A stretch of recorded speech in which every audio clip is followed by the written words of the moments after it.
이 생뚱맞게 무슨 교회법과 현대법이 무슨 관계가 있나 이렇게 하실지 모르지만 제가 뼈저리게 느낀 거는요.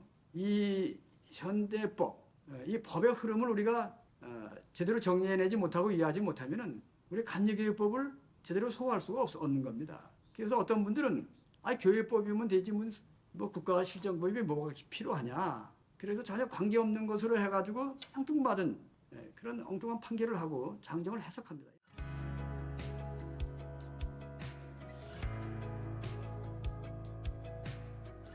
예, 반갑습니다. 저는 신생교회에서 목회하고 은퇴한 신기식 목사입니다. 아마 이 동영상을 청취하실 분들은 대개 감리교인이라고 알고 있고요. 그동안 제가 40년 목회하면서 교회 현장에서 체험하고 또 나름대로 연구했던 이 장정에 대한 관련된 모든 것들을 연례 강좌를 통해서 여러분과 함께 나눠보고 싶습니다. 저는 경기도 강화 출생이고요. 1953년 휴전동입니다. 감리교 신학대학교를 졸업하고 연세대학교 연합신학대학원을 구약학을 전공하고 졸업을 했습니다. 그리고 목사 안수를 받고 고향 지방 신생교회 와서 37년을 제가 목회했네요. 그러면서 교회 안팎에 특히 감리교회 관련된 많은 일들을 체험하고 교회법의 중요한 점, 또 안타까운 부분들 그런 것들을 너무 뼈저리게 많이 겪었습니다. 몇 년 전에는 감리교 신학대학교 대학원생들에게 교리와 장정 필수 과목을 강의하면서 많은 보람을 느꼈습니다. 좀 더 많은 감리교인들과 우리 교회법에 대한 소상한 내용들을 다 전하고 싶어서 이 강의록을 만들게 되었습니다. 저는 틈틈이 제가 체험한 것들을 가지고 글쓰기를 했습니다. 한 10년 동안 부지런히 소설도 3권 쓰고요. 특히 교리와 장정 관련해서는 감리교회 장정이해라는 포괄적인 내용을 다뤘고요. 또 감리교회 재판 실무라고 하는 가장 필수적인 과목 그 내용들을 제가 책을 담았습니다. 이번에 그런 것들을 바탕으로 해서 연례 강좌를 진행해 보려고 합니다. 그 강의 순서는요. 그 두 강좌는 우리 현대법이 어떻게 형성되어 왔는가 하는 거고요. 물론 이제 현대법이라는 거는 그 계몽주의 사조 이후에 집중적으로 이루어졌지만은 그러나 거슬러 올라가면 사실 그것도 그 원시 시대부터 흘러온 것들이 계몽주의를 거쳐서 현대법으로 나아간 것, 스며들어서 이제 자양분을 제공한 것이고요. 그 현대법의 형성 가운데 우리가 관심하는 것은 교회법입니다. 더 쉽게 말하면 교리와 장정이죠. 감리교회법. 그 성격을 잠깐 말씀드리고요. 3강부터 이제 마지막 14강까지는 장정의 그 변천, 체계, 그리고 우리 장정의 구체적인 그 사항들, 헌법, 조직과 행정법, 의회법, 의회법은 분량이 많아서요. 그걸 두 파트로 나눴습니다. 그 다음에 교회 경제법에는 특히 응급법이 들어가 있고요. 좀 교육자들에게는 좀 중요한 문제지만 일반 교인들은 다 생소한 겁니다. 그 다음에 재판법도 워낙 중요하고 분량이 많아서 제가 강좌를 2권으로 나눠서 여러분들에게 전하겠습니다. 그리고 이제 선거법, 감독회장 선거법, 그리고 연회와 지방의 그 경계법 관련된 과정법 하고요. 그리고 맨 마지막에는 우리 감리교 미래 장정이 어때야 될까? 그 미래지향적으로 감리교 장정의 개정 방향, 그거를 종합적으로 여러분들에게 강의하고자 합니다. 자, 그럼 먼저 현대법의 형성에 대해서 말씀 전하고자 합니다. 이 생뚱맞게 무슨 교회법과 현대법이 무슨 관계가 있나 이렇게 하실지 모르지만 제가 뼈저리게 느낀 거는요. 이 현대법, 이 법의 흐름을 우리가 제대로 정리해내지 못하고 이해하지 못하면은 우리 감리교회법을 제대로 소화할 수가 없는 겁니다. 그래서 어떤 분들은 교회법이면 되지 뭐 국가 실정법이 뭐가 필요하냐. 그래서 전혀 관계없는 것으로 해가지고 생뚱맞은 그런 엉뚱한 판결을 하고 장정을 해석합니다. 예를 들면 감리교회 안에 총회 장정 유권 해석위원회가 있고 또 이런 걸 가지고 심사하는 심사위원회가 있고 재판하는 재판위원회가 있고 또 총회 특별재판위원회가 있고 그렇습니다. 그런데 이제 물론 거기 법조인들도 있겠지만은 대부분은 법의 문외한들이 계시기 때문에 그런 심사나 재판 결정에 감리교회 재판제도라는 것은 합의제거든요. 이게 표결로 결정하는 겁니다. 그러다 보니까는 법의 판단과 재판의 선고 내용이 다를 때가 많아요. 법의 판단은 판단대로 했는데 이걸 표결로 처리하다 보니까는 3분의 2가 미달돼가지고 판결이 전혀 다른 방향으로 나갑니다. 일반 사회법정에서는 그런 일이 없죠. 헌법이 보장하는 전문적인 또 자격과 지식을 가진 판사들이 모여서 합의제를 구성하거나 단독 판사도 하긴 하지만 합의제 할 때도 그들은 어떤 그 법의 일정한 법리를 가지고 합의하기 때문에 법의 판단과 선고 내용이 다르진 않습니다. 거의 한 방향으로.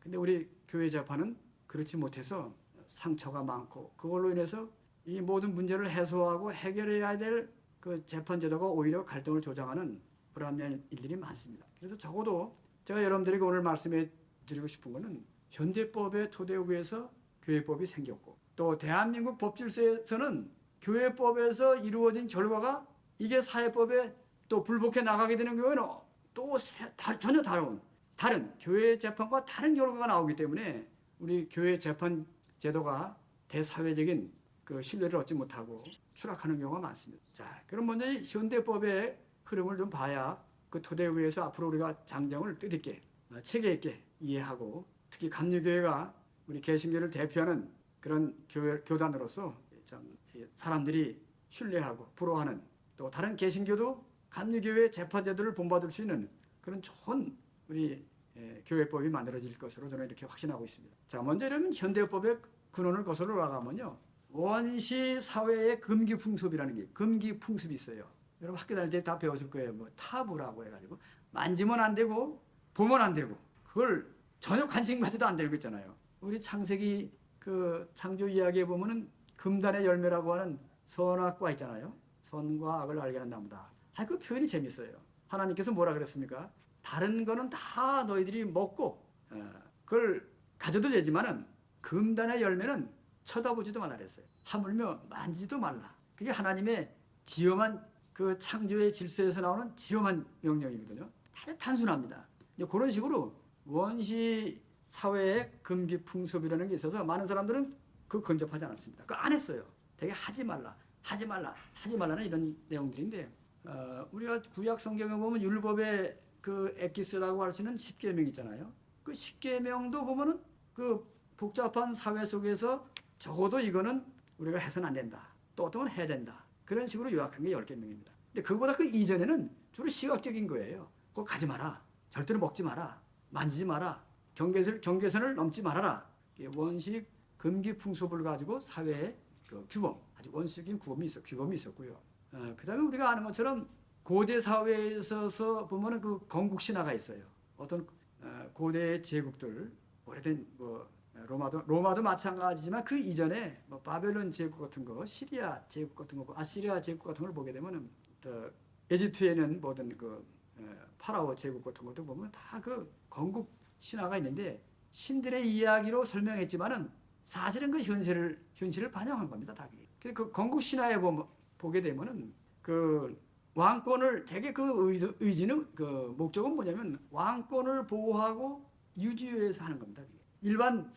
일반인들보다 좀 똑똑한 사람들이 이 권력을 어떻게 보면 권위 있게 하고 수호하기 위해서 필요한 게 뭐냐? 그게 이제 건국 신화거든요. 그런 걸 가지고 고대법을 유지하기 위한 그 규범이 만들어졌다 이런 거죠. 저도 구약을 공부하면서 고대 근동의 종교에 대한 이야기를 보면서 그 시대 사람들이 시대만 우리 원시적인 시대고 고대 사회지. 그러나 그 사람들이 살던 그 현상이나 또 역사 경험들은 우리보다 뒤지지 않다. 그런 사회 속에서 어떤 종교가 나오고 또 규범이 나오고 그런 것들이 현대인의 눈으로 봐도 하나도 손색이 없을 정도로 근원적인 면에서는 참 뛰어난 것들을 우리가 알게 된 거예요. 그래서 저는 고대 근동 문헌을 통해서 우리 기독교 이전에 또 구약 성서 이전에 그런 고대 종교에 대한 이야기를 보면서 참 고대인들의 지혜, 그 아주 심오한 이야기들을 제가 깨닫고 많은 교훈을 받은 적이 있습니다. 자, 그다음에 우리가 이제 역사를 구분하면 고대, 뭐 중세, 뭐 근세 이렇게 하잖아요. 근데 이 아주 원시 시대가 지나고 고대 사회가 되고 그 다음에는 중세가 됩니다. 중세 시대를 대변하는 것은 중세 천주교 시대입니다. 역사가들은 그걸 암흑의 시대라 그래. 그러나 그 천주교 입장에서는 그게 황금 시대입니다. 골든 에이지. 그보다 더 좋을 때가 없었던 거죠. 그냥. 교황의 그 권위 그리고 막강한 교권들, 수많은 영토들 말이지. 많은 금은 보화들이 그 교황 중심으로 모이도록. 그러나 이제 그 중세가 지나면서 그 문예부흥이라는 시대가 있었습니다. 14세기로 주로 우리가 기억하는데 14세기부터 16세기 이 문예부흥이라는 지각변동이 일어났잖아요. 사람의 지성이 깨고 그 다음에 인간을 재발견하고 그 다음에 16세기 그 종교개혁 우리가 아는 마틴 루터의 종교개혁 물론 마틴 루터 이전에도 종교개혁에 간간이 있었습니다. 한 200여 년 동안 분출하는 종교개혁이 그 흐름이 있었고요. 마틴 루터를 통해서 드디어 그것이 이제 폭발한 건데 이 르네상스와 문예부흥과 종교개혁은 중세와 근세로 넘어가는 그 과도기입니다. 이게 굉장히 많은 그걸로 인해서 엄청난 그 진통이 왔어요. 갈등이 왔고 심지어는 많은 전쟁이 일어났던 거죠. 저는 이것을 간단하게 보면서요. 문예부흥이라고 하는 것은 우리가 그 일반적으로 그리스 고전의 문학에서 나온 거거든요. 또 예술에서 나온 거거든요. 그건 뭐냐면 인간성의 발견이에요. 중세 시대의 교황제도 혹은 그런 모든 신의 이름으로 인간성 실현이 이게 중지가 되고 허락이 안 되는 그런 거. 그리고 금기가 되는 거죠. 인간성을 추구한다는 거. 오직 신의 영광만. 그런데 이러한 중세 시대의 어둠을 그들이 타개하기 위해서 그들이 소재로 삼은 것이 그리스 고전이에요. 여러분 그리스 로마 신화를 보신 적 있지만 그건 아주 인간들의 적나라한 이야기고요.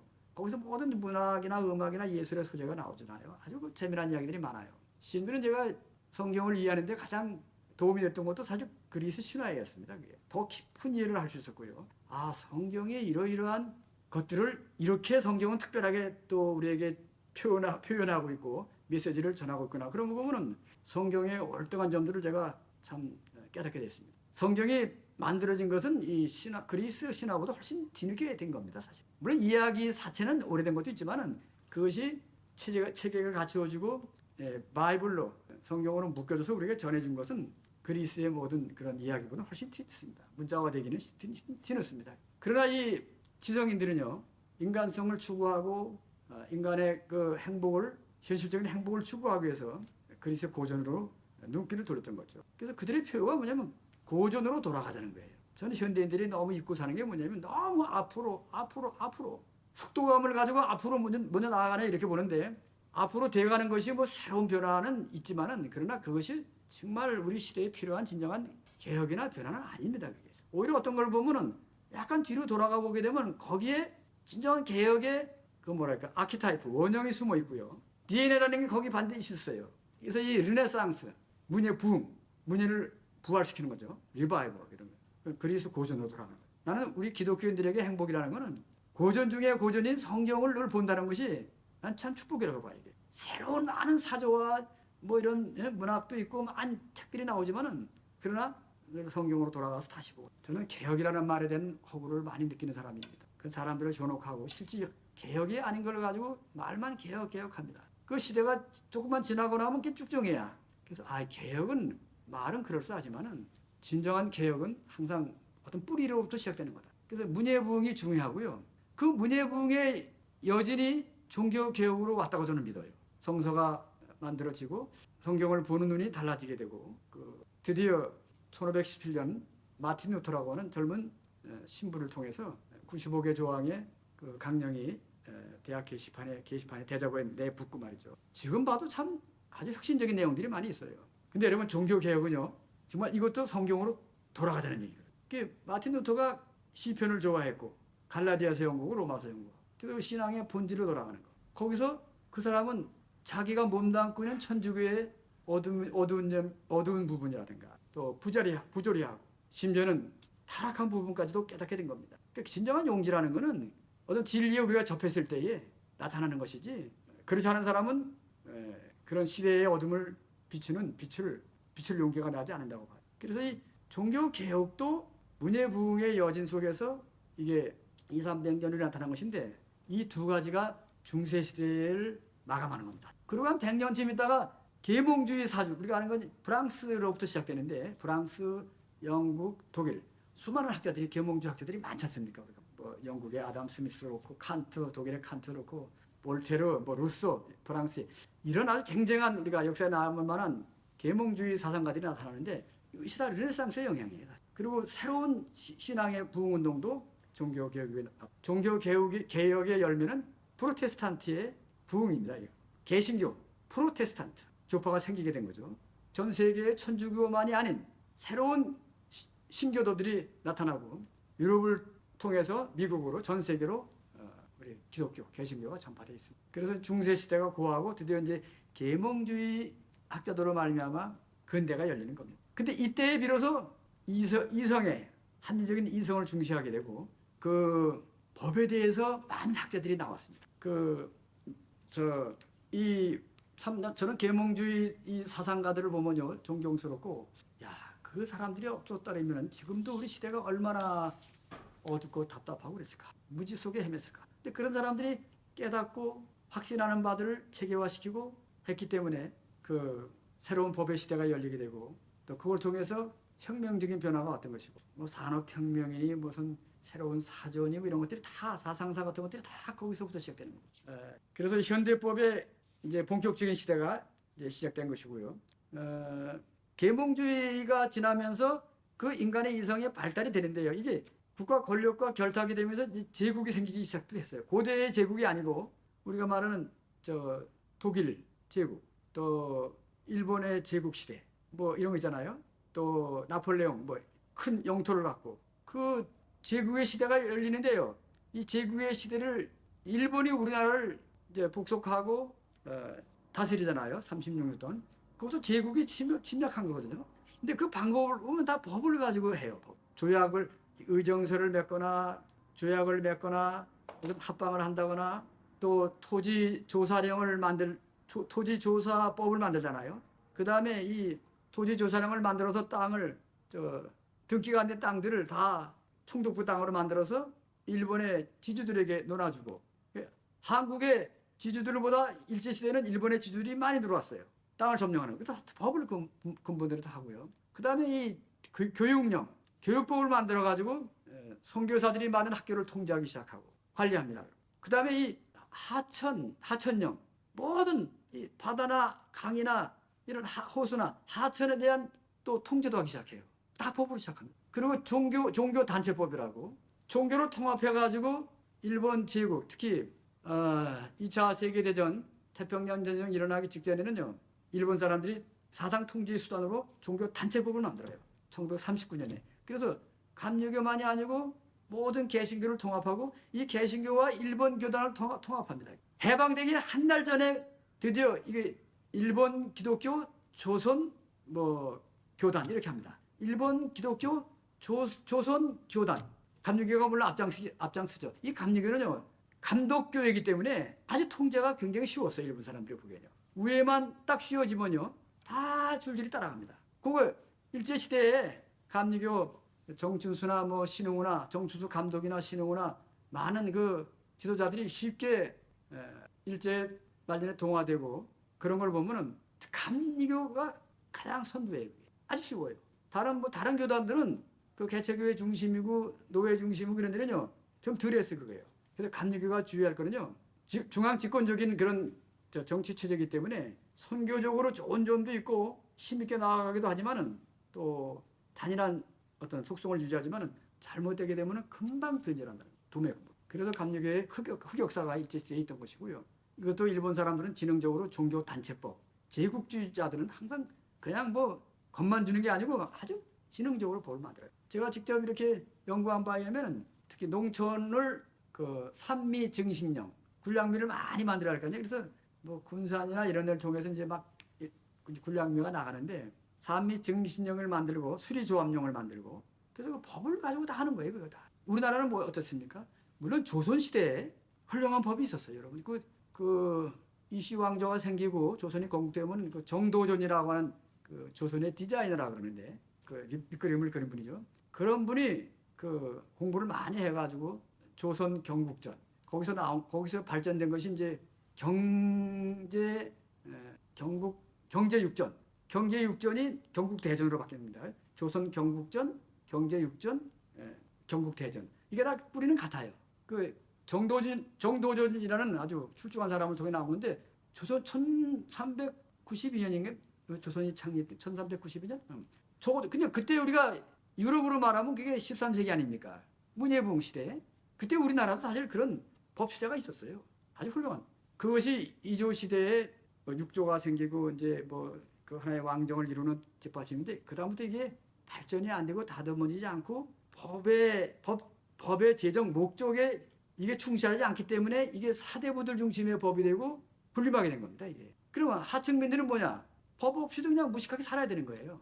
뭐 달래면 줘야 되고 때리면 맞아야 되고 너희들은 알 것도 없어 그러면 그냥 무식하게 지내는 거고 그거는 전적으로 그 왕조의 책임입니다. 사대부대. 법을 제대로 발전시켰으면 유럽처럼 계몽주의 사조들처럼 제대로 발전시켰으면요 아마 우리나라도 굉장히 발전했을 거예요. 법체제가. 근데 그거 없이 어두운 시대에 이조 500년이 갔고 일본이 그렇게 학문이 발달하고 유신을 하고 그래가지고 발달할 때 우리는 세국 정책을 쓰고 아무런 변화를 못했던 거예요. 결국은 맥히는 겁니다. 지능적으로 맥히는 거예요. 나중에 저항하려니까 힘이 없어. 그거 누구 탓할 거 없어 전혀. 요새 뭐 자꾸 친일 반일 해가지고 정권 유지의 수단으로 삼는 정치가들 보면 참 저는 고약한 생각이 들어요. 그건 우리 국가의 지도자들, 왕국의 지도자들이 책임 있는 거지. 아니 대통령들에게 무슨 그걸 일반 시민들에게 무슨 그 책임을 돌리고 무슨 친일 반일했다고 해가지고 평가를 하고 그거는 아주 무책임한 정치가들이라고 보는 거고. 하여튼 우리는 그렇게 어두운 시대를 살아왔고요. 법에 대한 이해를 우리가 바르게 하지 않으면은 감리교의 장정도 이 법의 습성을 알지 못하면요 이 장정 자체가 이게 오히려 감리교의 발전에 장애가 된다고 저는 확신해요. 같은 법인데 그렇습니다. 자꾸 발전하고